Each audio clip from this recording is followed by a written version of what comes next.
شہر رمضان الذی انزل فیہ القرآن ھدی للناس، رمضان وہ مہینہ ہے جس میں قرآن نازل کیا گیا جو لوگوں کے لیے ہدایت ہے۔ آپ صلی اللہ علیہ وسلم تلاوت کلام اللہ کو بڑھا دیتے تھے رمضان شریف میں، جبرائیل علیہ السلام سے دور کیا کرتے تھے کلام اللہ کا۔ حضرت امام احمد بن حنبل رحمۃ اللہ علیہ نے خواب دیکھا، اللہ تعالیٰ کو دیکھا، پوچھا یا اللہ آپ کا مقرب ہونے کا کیا راستہ ہے، آپ کا مقرب بننے کا کیا راستہ ہے، کیسے آپ کا زیادہ قرب حاصل کیا جائے؟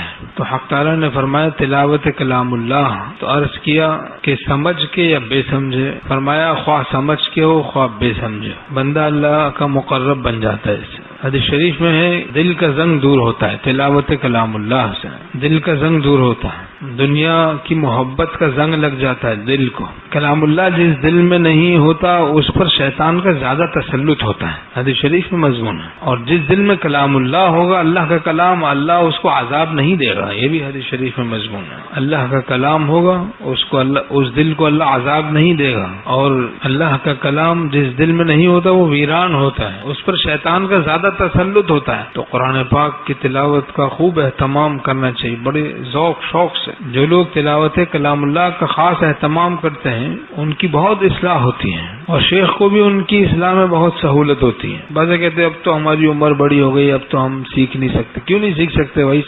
سیکھیں، کوشش کریں، کوشش کرنا شروع کر دیں۔ حرکت میں برکت ہے، دیکھیں کیسی برکت ہوگی، چند دن میں انشاءاللہ صحیح پڑھنے لگ جائیں گے۔ جو آسان کر لو تو ہے عشق آسان، جو دشوار کر لو تو دشواریاں ہیں۔ تو قرآن پاک کے ساتھ بہت ہی محبت ہو، عشق ہو۔